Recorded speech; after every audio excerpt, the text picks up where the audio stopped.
Ashton Fraud in the chat. Ashton Fraud in the chat.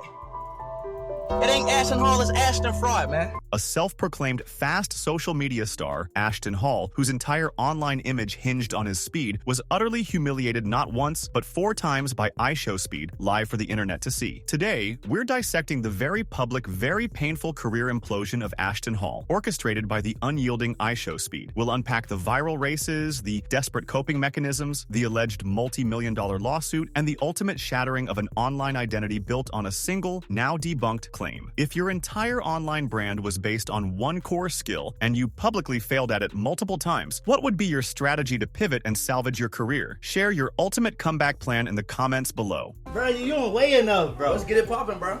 You don't weigh enough. Let's get it popping, bro. Hey, do muscle just for show, bro. Do muscle just for show, bro. The recent viral clash between IShowSpeed and Ashton Hall delivered a decisive blow to Ashton's online career, showcasing a humiliation so profound it resonated across the internet. Ashton Hall's brand had meticulously cultivated an image centered around his athleticism, particularly his impressive speed. His online presence, replete with displays of physical prowess and bold claims, hinged on the idea that he was genuinely fast. Yet, this carefully constructed persona was obliterated in a series of races against IShowSpeed, who, with seemingly effortless dominance, defeated Ashton not just once or twice, but a staggering 4 times. The taunts from Speed were relentless. "Fall down with this. I'm out, boy. Out of here. What I say. It's too slow. Too slow. Too slow. Too slow. Stop playing with dude." The disparity in their performances was undeniable. Compounding Ashton's public humiliation, his Instagram post featuring the race was conspicuously edited from an angle that looks like Speed's losing. Despite the clear reality that Speed clearly won every race, the internet, ever observant, pounced on this disingenuous attempt at damage control. Speed's on-camera reaction was equally brutal. "And you losing, scared? 'Cause all your image is over with. What's everybody saying? All his Instagram image is over. He not fast. You lost 3 times. You slow, my boy. Why are you leaving faster than me? Why are you? 'Cause I beat you 3 times, bro." Ashton Hall, the self-proclaimed speed demon, was smoked fair and square, losing 3 races in a row, yet still possessed the audacity to ask for a 4th. Despite the undeniable evidence of his repeated losses, Ashton Hall remained in a state of apparent self-delusion regarding his own speed. The irony was not lost on observers. While Ashton is, genuinely, a muscular and athletic individual, making him very fast in a general sense, the cold truth was that Speed is faster. Even fellow creators and public figures like the gay black guy from Vine remarked on IShowSpeed's raw velocity, stating, "They don't call him Speed for nothing." Ashton, still clinging to his fading narrative, promised edited footage to his followers. "The next one, when you swipe, it's going to be a side shot, so it's me in the front. I'm going to try to get him out of the frame, though. You're going to see me running, you won't see him at all. You might see a piece, maybe of his little hair, of his forehead." This desperate attempt to control the narrative through editing only further highlighted his defeat. Speed's taunt was cutting. "Stop coping, buddy. You should have stuck with real opponents like DJ Khaled, Light Roblox, Baba Boy Jet." The entire scenario played out as a public dismantling of Ashton's core identity. Interestingly, Andrew Tate even weighed in, observing, "Well, his name is Speed." The fact that Ashton Hall himself was the one who challenged him to a race on his stream only made his downfall more self-inflicted despite his pre-race bravado. "Fa! I'm a Fing demon. Yeah, a dodge demon for legal reasons. That's a joke. I'm dusting his A. He pissing me off now, bro. He pissing me off, bro. I'm really dusting his A." This bravado, however, proved entirely baseless when confronted with true, unvarnished Speed. The pre-race trash talk from IShowSpeed clearly indicated a deeper understanding of speed dynamics than Ashton Hall possessed. Speed taunted, "Bro, you don't weigh enough, bro. Let's get it popping. Bro, you don't weigh enough. Get it popping, bro. Hey, do the muscle just for show, bro. The muscle just for show, bro." He wasn't joking, though. It kind of was in the end of the day, dude. Hey all, the muscle just for show. You about to get your AAE dusted, bro. I've been doing this too long. Speed accurately recognized that while muscle mass can be beneficial for power, it does not necessarily translate to pure sprinting speed, especially against lighter, more agile opponents. This directly countered Ashton's apparent belief that his muscular physique would guarantee victory. As the commentary points out, he's been doing it for so long he missed the fact that muscle doesn't actually make you run faster. Like, Usain Bolt's an outlier, but the other guys aren't really that jacked. The analogy used was particularly effective. Ashton Deal's built like a Ford F-150 Raptor, and that's a compliment. Speed's final, pre-race declaration to Ashton was grimly prophetic. "Bro, this is it for you. I told you to back out. This is it for you. I text you to the side, say, brother, listen, this is it for you. Tell him,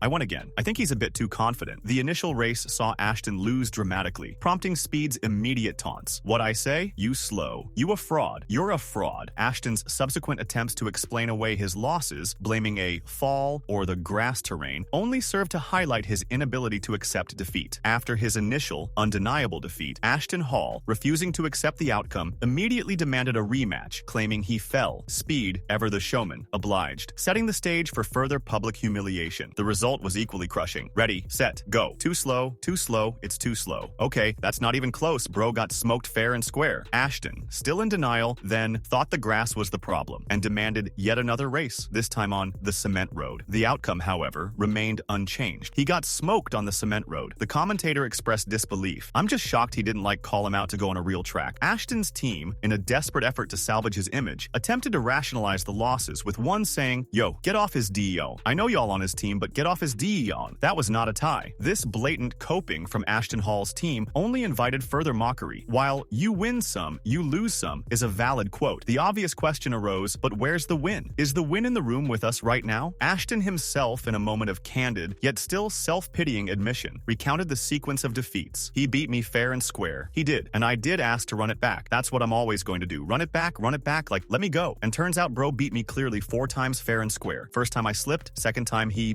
clearly beat me. And I said, "Bro, run it back," and he ran it back. The third time it was a tie. The crowd, however, was having none of it. Everybody was saying, "All right, buddy, you don't gotta cope. You just said you lost 4 times fair and square. But how is the third one a tie?" The tons of L's, tons of losses had undeniably taken their toll. Ashton Hall's attempts to deflect blame continued, with some of his supporters pointing to his larger physique relative to Speed. The argument emerged that his performance wasn't bad. He's an old man with 30+ pounds on him. If you gave Speed a weighted vest, it might be a different story. This absurd suggestion was immediately met with ridicule.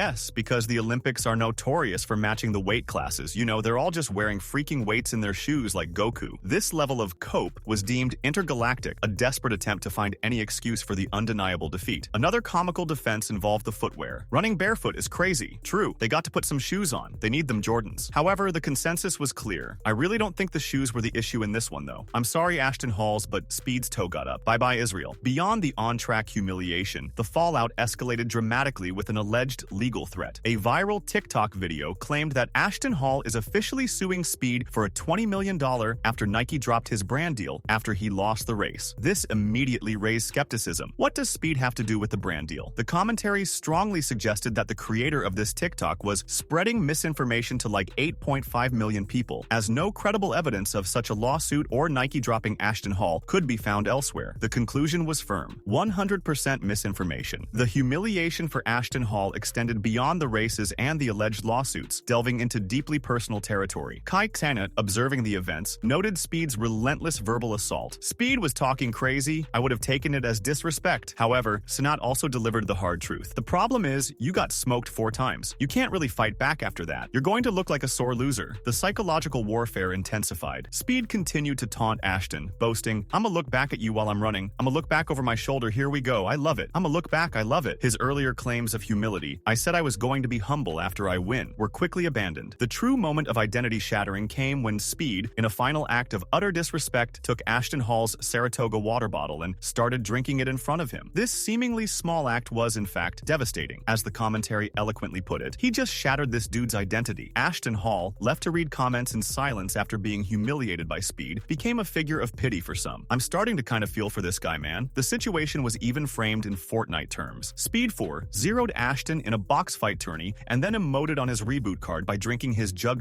Ashton was already one tap mentally, and Speed hit him with a disrespect spray mid-lobby. At that point, it wasn't just GG, it was griefing. Matt didn't just win, he full danced in zone while Ashton played. This raw, unfiltered public mockery was a brutal dismantling of Ashton's entire persona. If you're finding this deep dive into the brutal realities of internet fame and public humiliation as captivating as a high-stakes race, make sure to hit that like button and subscribe. We bring you weekly analyses of the most dramatic moments in online culture, ensuring you're always in the know. Your support helps us continue exposing these compelling stories. The public reaction to Ashton Hall's colossal defeat was immediate and widespread. Social media platforms, particularly TikTok, were flooded with content mocking his downfall. One user, clearly relishing the spectacle, stated, "I lost in front of my whole team." Even prominent figures weighed in, with Black Logan Paul said LMAO now," and a Canadian user simply exclaimed, "Oh no." The prevailing sentiment was that Ashton Hall should not play victim because I feel like the talk was back and forth, not one-sided. This highlighted his own role in initiating the trash talk and challenges. The commentary pointed out the painful irony of his pre-race boasts about Speed's physique. He was also clouting Speed for being skitty and not having a lot of muscle, and look how that turned out on him. Despite the overwhelming evidence of his loss, Ashton continued to engage in what was described as a whole lot of waffle and a whole lot of coping, a desperate attempt to spin the narrative or deflect from his clear defeats. This ongoing denial, particularly in the face of multiple undeniable losses, painted a picture of a creator unable to accept reality. The visual of Speed drinking Ashton's water, a final act of psychological dominance, was widely condemned as a bit of a low blow, or kicking a dead horse, signifying the complete shattering of Ashton's pride. The story of Ashton Hall's public humiliation at the hands of IShowSpeed serves as a stark, modern parable about the perils of unchecked bravado and the fragility of online personas. His entire brand, built on the singular claim of being fast, was systematically dismantled in a series of highly publicized races. What began as a challenge quickly devolved into a public spectacle of defeat, denial, and profound embarrassment. Ashton's refusal to accept his losses, his team's desperate attempts to spin the narrative, and the ultimate brutal act of disrespect from Speed combined to create a defining moment of his career, one that will likely be remembered more for his downfall than his alleged speed. In the unforgiving arena of online content, where image is everything, Ashton Hall learned the hard way that when your core claim is exposed as false, your entire identity can shatter. This incident highlights the need for authenticity and humility in an industry that often rewards overconfidence, but ultimately demands tangible results.